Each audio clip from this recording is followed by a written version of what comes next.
শেহতীয়াকৈ সামাজিক মাধ্যমত ভাইৰেল হৈ পৰা এটা ৰিলছটোত দেখা গৈছে এখন বাহনৰ চালকৰ আসনত এগৰাকী যুৱতী আৰু যুৱতীগৰাকীৰ কোলাত আছে এটি কণমানি আৰু সেই কণমানিটিয়ে গাড়ীৰ ষ্টিয়াৰিঙত হাত দিছে অৰ্থাৎ গাড়ী চলাই গৈছে।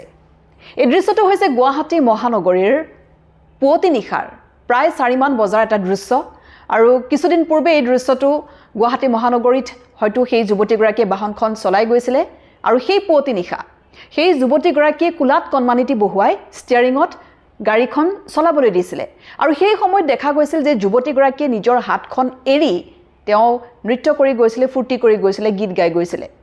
গতিকে এই যিটো ভিডিঅ' ভাইৰেল হৈ পৰিছে আৰু ভিডিঅ'টো যিহেতু গৈ অৱশেষত আৰক্ষীৰ হাতত পৰিছে, আৰক্ষীৰ দৃষ্টিগোচৰ হৈছে আৰু তাৰ পাছতেই সেই যুৱতীগৰাকীক বিচাৰি আৰক্ষীয়ে অভিযান চলাইছে। কথাটো হৈছে যে সেই যুৱতীগৰাকীয়ে প্ৰথম কথা তেওঁ যান-বাহন আইন উলংঘা কৰি তেনে এটা কাৰ্য কৰিছে আৰু জানিব পৰা মতে সেই যুৱতীগৰাকী হৈছে সেই কণমানিটোৰ মাহীক আৰু সেই কণমানিজনী তেওঁৰ ভাগিনীয়েক আৰু ভাগিনীয়েকক সেইদৰে কোলাত লৈ বাহন চলাই যোৱা সেই যি ষ্টাণ্ট কৰিছিল ৰিলছ বনাবৰ কাৰণে সেই দৃশ্য দেখাৰ পাছতে এতিয়া অসম আৰক্ষীয়ে ব্যৱস্থা গ্ৰহণ কৰিছে। এই যুৱতীগৰাকীক বিচাৰি উলিওৱা হৈছে আৰু তেওঁৰ বিৰুদ্ধে ব্যৱস্থা গ্ৰহণ কৰা হৈছে।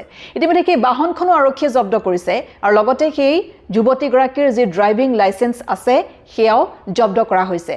কাৰণ প্ৰথম কথা তেওঁ যান-বাহন আইন উলংঘা কৰিছে আৰু দ্বিতীয়তে সেইদৰে তেওঁ গাড়ী চলাবলৈ দি সেই কণমানিজনীক তেওঁ নিজৰ লগতে সেই আন পথচাৰীৰ বাবেও বিপদ নমাই আনিছে।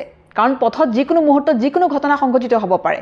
গতিকে তাৰ বাবে অসম আৰক্ষী আৰু পৰিবহণ বিভাগে শীঘ্ৰেই ব্যৱস্থা গ্ৰহণ কৰিছে আৰু ইয়াৰ জৰিয়তে আৰক্ষীয়ে এটা মেছেজ দিছে, যিসকলে এইদৰে পথত যান-বাহন আইন উলংঘা কৰি তেওঁলোকে ষ্টাণ্ট কৰে বা ৰিলছ বনায় সেইসকলক কিন্তু এটা স্পষ্ট বাৰ্তা দিছে যে এনেকুৱা ধৰণৰ কাৰ্য কেতিয়াও গ্ৰহণযোগ্য নহয় আৰু যোনে এনেকুৱা ধৰণৰ কাৰ্য কৰিব সেইসকলে এই ধৰণে আইনৰ সন্মুখীন হ'বই লাগিব।